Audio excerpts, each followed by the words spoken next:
Según que los patitos, vamos a hablar de tecnología y cambio social.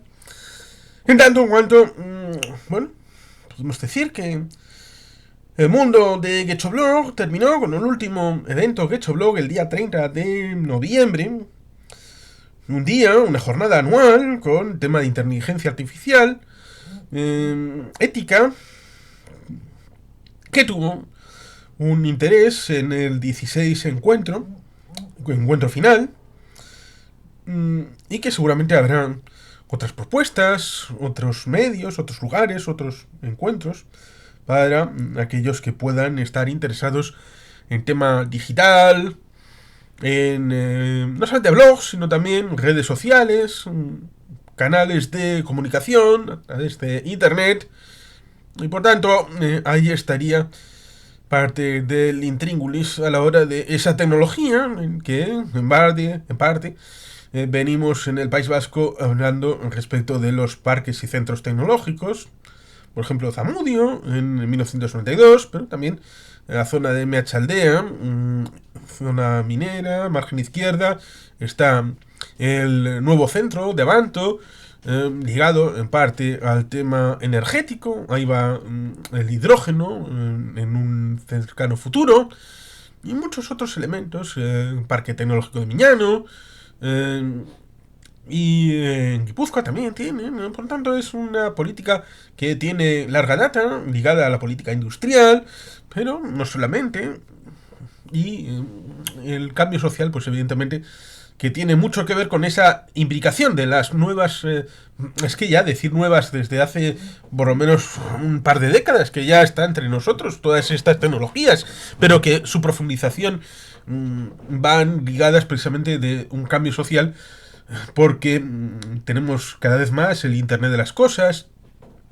Pero, ciertamente, aquí podríamos mencionar el hecho de que en el siglo XIX, cuando a final, creo que fue en 1885, fue cuando se hizo la Feria Internacional de Chicago, aquella de la guerra de las bombillas entre Tesla y Edison, que tenían cada uno una iniciativa, a pesar de que Tesla había estado en la oficina de Edison, como becario podríamos decir. Y el hecho de que en aquellos finales del siglo XIX hubo un ataque, no fue deliberado, pero sí fue un ataque por parte del Sol, con una llamarada solar que frió lo que era el telégrafo. Era una tecnología del momento, incluso frió en parte algunos cables transoceánicos, transatlánticos, de comunicación. Pero, claro, hasta el año 85, hasta el año 2000, hasta el 2015, incluso el 2015, ¿cuál era la penetración en el ámbito de Internet respecto de los procesos, tanto empresariales, industriales, de las administraciones, en los hogares, en ámbito público? Comentamos en su momento, por ejemplo, la película Juegos de Guerra, de John Badham en 1983. Y también luego, en el comienzo del siglo XXI, comentamos Jungla de Cristal 4, con lo que supone respecto de esa posibilidad que también afecta a Skynet, con Terminator tanto la 1 como la 2. La 1 ligada a Harlan Ellison, la 2 ligada sobre todo a James Cameron. Por eso son tan distintas, y por eso uno puede decir que lo mismo que Aliens, la película de Cameron, la segunda de la saga, sería un caso parecido al de Terminator 2. Pero cierto es que todo esto es ficción, pero revela ciertamente que la debilidad respecto de la tecnología en la situación, respecto del cambio social emitido en los últimos años, nos haría más dependientes y más vulnerables respecto de hace 10, 25, 35 años. Por tanto, vamos a hacer un repaso, por ejemplo, de 4 epígrafes, como por ejemplo puede ser el impacto histórico de las tecnologías digitales en la política vasca, española, europea, de Estados Unidos, mundial. Esas tecnologías que en el ámbito europeo fueron surgiendo en centros más o menos frikis, en Estados Unidos en garajes, en el ámbito europeo en alguna universidad tal vez, con apoyo de alguna administración, que podía haber algún horizonte donde otros solamente veían acomodación y dejarse llevar.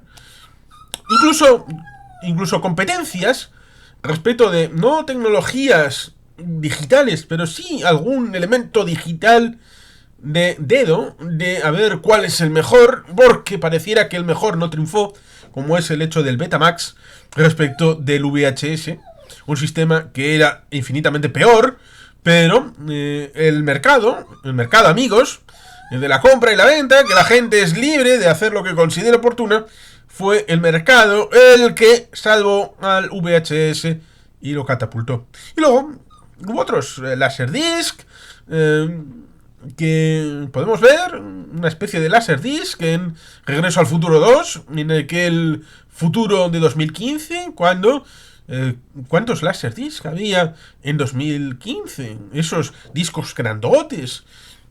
También es cierto que no hay en el momento actual esas deshidratadoras de pizza de Black & Decker, ni tampoco los aerodeslizadores. Sí, eso ya lo hablamos con Vicente Real en el conversatorio de Regreso al Futuro 2. Por tanto, esas tecnologías digitales que fueron problemáticas en la Unión Soviética, eso ya lo comentamos, respecto de el individualismo, contrario al dogma de fe marxista-leninista, que no lo veía el Soviet Supremo ni el Politburó en los años 70, y eso llevó a dificultades, por ejemplo, con el Software, que es una novela, pero con trasfondo real, que está comentada en el canal, creo recordar que es de un autor francés, y que me costó volverla a encontrar porque la encontré en tiempos universitarios, pero luego finalmente la adquirí y tiene un vídeo en el canal.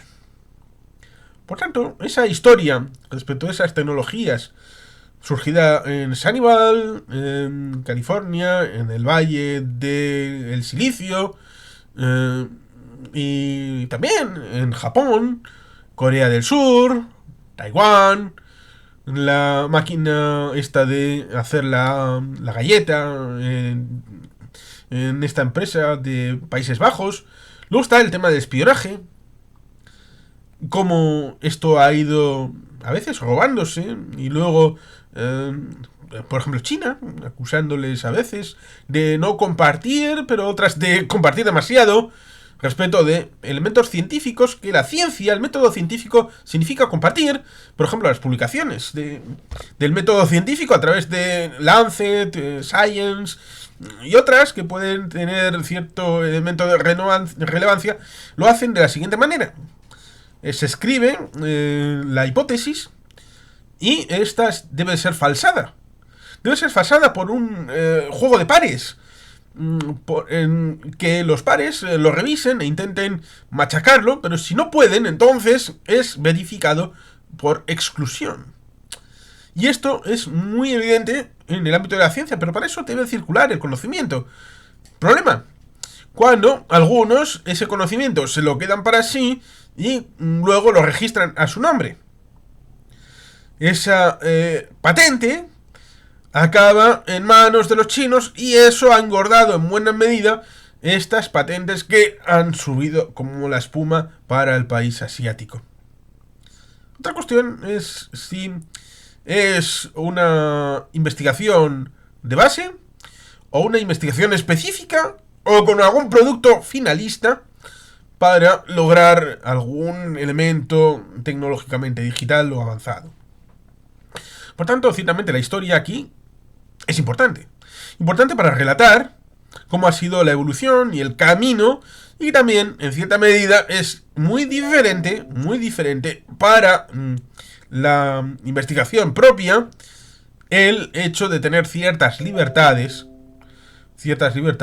para sustentar ese campo y hacerlo más o menos viable. Viable para que el investigador se sienta a gusto, sin preocupaciones como, por ejemplo, si les van a detener esa misma mañana, si tiene que andar de tapadillo, tener precauciones de seguridad tanto en su casa como en el centro de trabajo. Segundo, su punto. Medios de comunicación y su influencia en las transiciones políticas. Esto evidentemente tendría que ver con la tecnología, sí, aunque no tanto, ligado ciertamente al uso de redes sociales, por ejemplo. Pero antes también se hacía con revistas, con periódicos, con una situación diferente para, por ejemplo, en el Estado español, aquellos que ven, y voy a citar al señor Lamata, de la hemeroteca de Buitre, aquellos que ven a Pedro Sánchez como lo peor de lo peor y que sería sanísimo hacer cualquier cosa contra él, recuerden lo que se hizo entre el 93 y el 96 contra Felipe González. Y que cuando uno coge la hemeroteca, a pesar de que a Felipe González ahora esté en otro momento y no le guste recordarlo, una parte de los discursos que dio Felipe González entre el 93 y el 96 son palabras que se le pueden atribuir al señor Pedro Sánchez en la actualidad, con lo cual hay un paralelismo evidente para aquel que se acerque entre Felipe González y Pedro Sánchez 30 años después. Por tanto, esto de los medios de comunicación y esa influencia resulta interesante porque nos podemos encontrar ciertamente que en el caso del Estado español, la televisión tradicional, lineal, la televisión lineal, aquella que solamente tiene 24 horas en un canal y solamente puede emitir, a pesar de que tengas mucho fondo de armario, tengas muchas series, tengas muchos programas, no puedes sacarlos son todos a la vez, sino tienes que ponerlos uno detrás de otro. El espectador medio de televisión, no en alguna franja concreta, en un programa concreto, pero en general, el espectador medio del Estado español en televisión es de 57 años y es mujer. En Estados Unidos, CNN, Fox, el espectador medio tiene 69, 70 años. Por tanto, con plataformas de streaming, la televisión vía satélite, en el caso de Estados Unidos, que ya tiene un montón de años, pero no solamente también YouTube, Twitch, TikTok, todos estos elementos de vídeos más o menos cortos, más o menos a través de internet, a través del smartphone, a través de muchas nuevas tecnologías, que son nuevas, pero que ya tienen 20 años, han variado la forma en la que uno se informa. Hasta el punto de que tenemos Cambridge Analytica en 2016. Cambridge Analytica para el tema del Brexit, para el tema de las elecciones de Estados Unidos, en donde se hacía un cribado respecto de cuáles eran los intereses, en parte algo ligado a algo real. ¿Por qué algo real? Aquí tenemos el caso de Brexit, que está ligado a Estados Unidos a través de Donald Trump, que le dijo a los británicos que se fueran, sí, iros de la Unión Europea, que eso os va a facilitar la vida. Luego se han visto entrampados con algo que les ha jodido la vida. Pero en el ámbito británico, con esas circunscripciones uninominales, nos encontramos que el 35% puede llevarse el escaño. Por tanto, hay un 65% que, si está repartido más o menos equitativo, imaginemos un distrito conservador, que el Partido Conservador se lo lleva con el 35% habitualmente, más o menos. Entre Partido Laborista, el UKIP, los liberaldemócratas, Partido Verde, que van desgranando, y luego los que son abstencionistas, porque estamos hablando del 35% del censo, no de los votantes. También puede ser de los votantes, pero vamos a decir del censo, porque así incluimos a los abstencionistas. Esos abstencionistas, en buena medida, más allá de los votantes de otros partidos que pueden hacerlo religiosamente, aun sabiendo que no tienen nada que hacer, y dada la diversidad y dispersión, no pueden llegar a un acuerdo de poner a un candidato alternativo, a pesar de que quieran hacerlo en ese distrito, porque en otro distrito la combinación sería distinta y por lo tanto son cientos de distritos en los ámbitos de Inglaterra, Gales, norte de Irlanda y Escocia, como para hacer acuerdos puntuales en todos y cada uno de los distritos. Eso sería una locura. Hay mucha gente en algunos núcleos periurbanos que, debido a que o bien saben que la victoria está hecha, o saben que no lo necesitan para mantener el escaño, o la alternativa sabe que no tiene nada que hacer en ese distrito, y son lugares, puede que degradados, apartados. Se ve en la película en Civil War, que con Benedict Cumberbatch, con el personaje de Dominic Cummings. Lo dice claro. Van puerta a puerta a aquellos lugares donde jamás la política en los últimos 20, 30, 40 años ha ido. Les ha tocado y les ha dicho: te prometemos que la situación va a cambiar.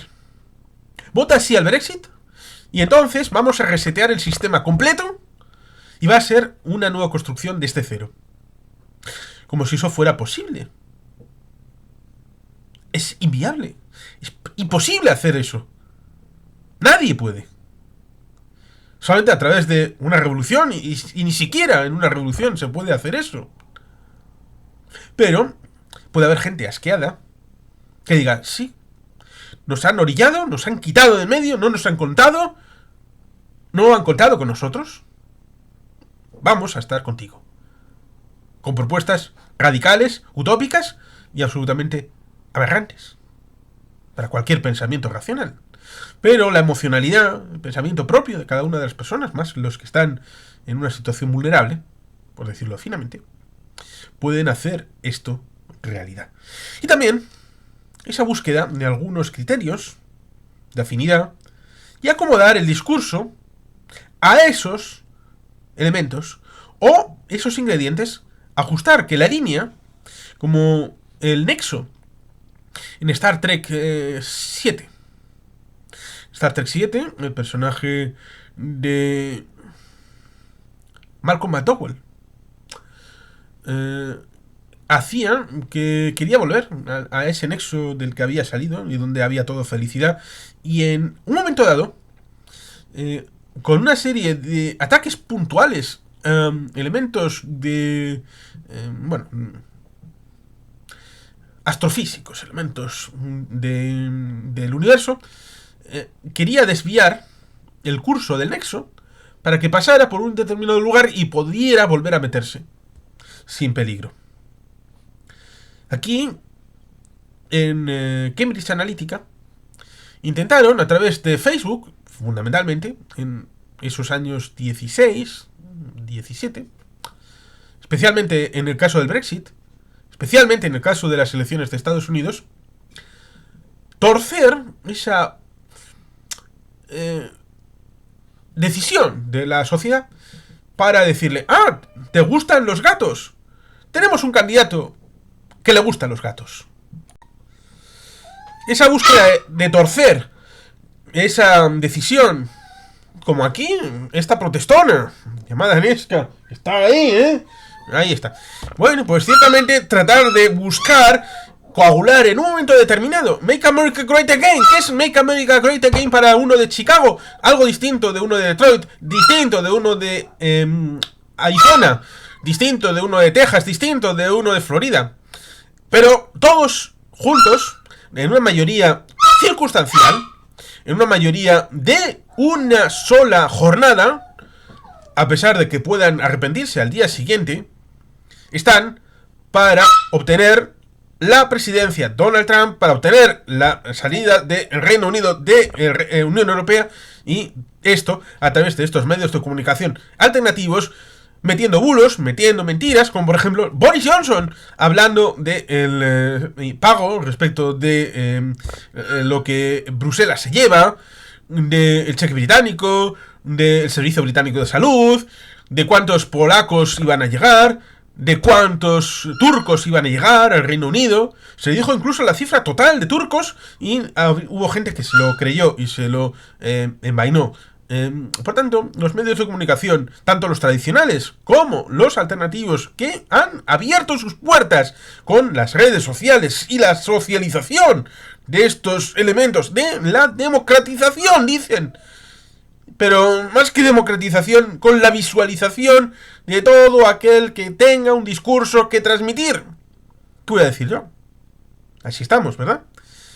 Con lo cual, los medios de comunicación y esas influencias en transiciones políticas las vemos claramente respecto de los últimos 25 años, desde aquel cambio en el 2000 en Filipinas, el pásalo en el ámbito del Estado español, en 2004, y muchas otras circunstancias que han ido jalonando de SMS a mensajes mucho más elaborados, uso de Telegram, uso de WhatsApp, Twitter, ahora X, Twitch, TikTok, con la situación, por ejemplo, de fondo del hecho de que TikTok sea parte de la República Popular China, el cierre de Telegram en Rusia, en otras facetas de la vida, la creación de redes sociales propias de China o propias de Rusia, el cierre de Internet detrás de la gran muralla china, digital.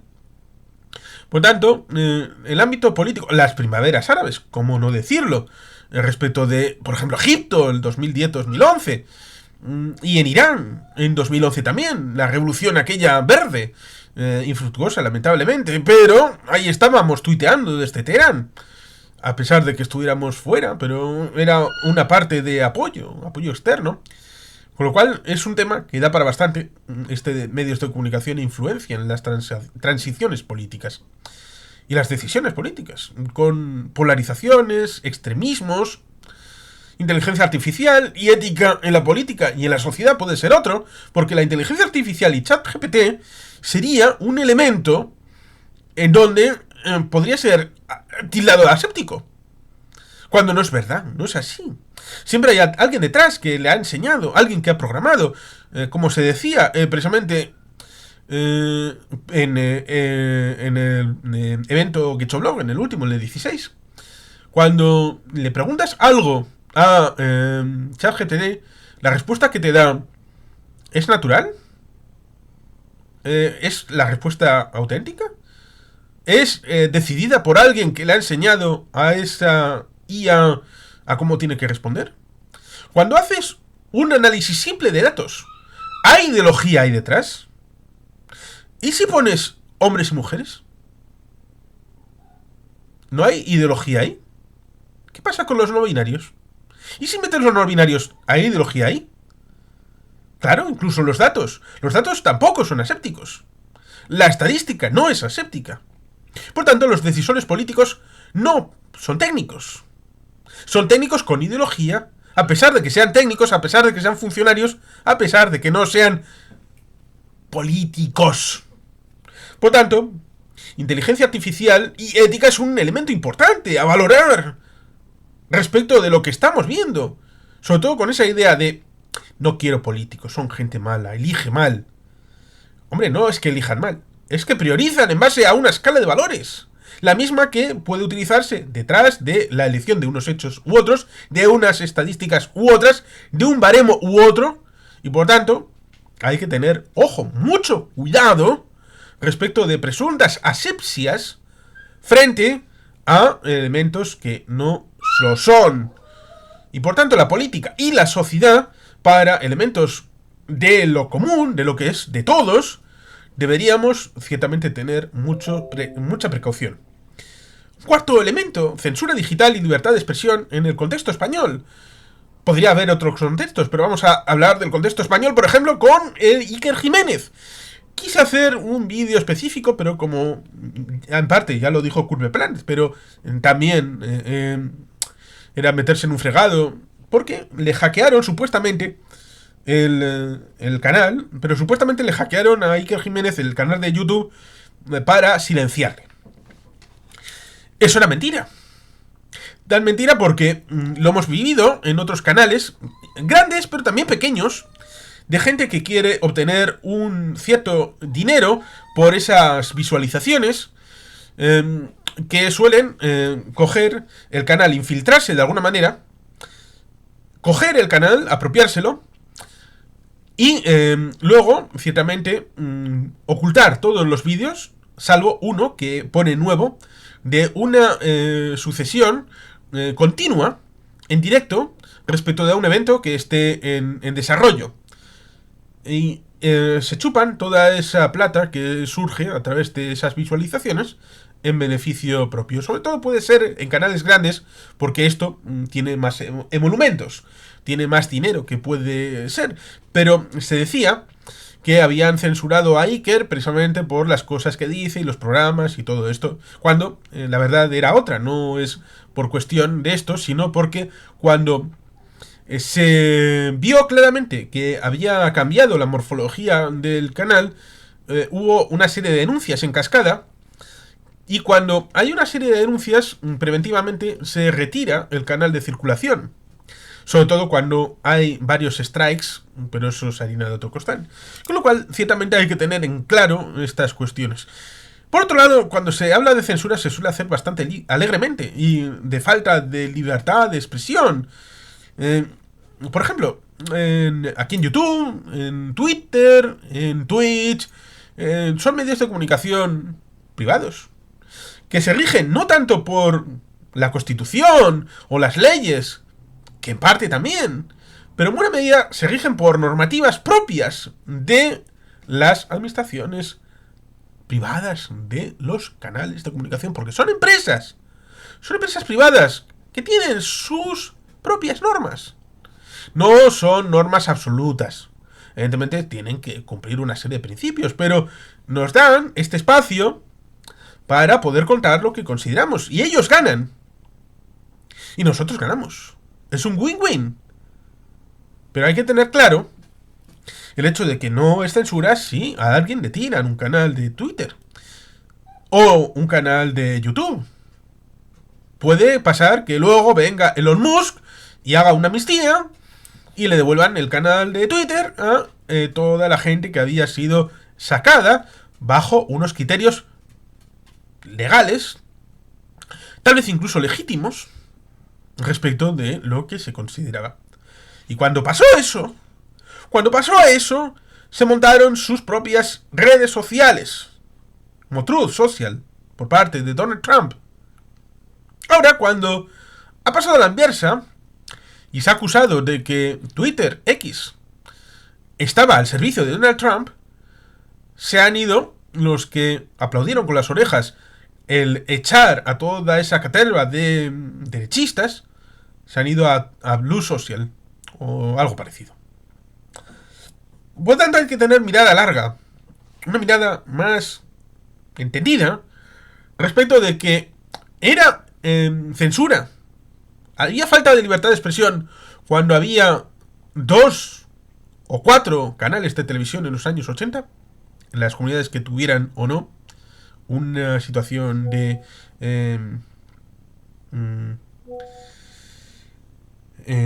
¿cómo decirlo? De ausencia de medios de comunicación.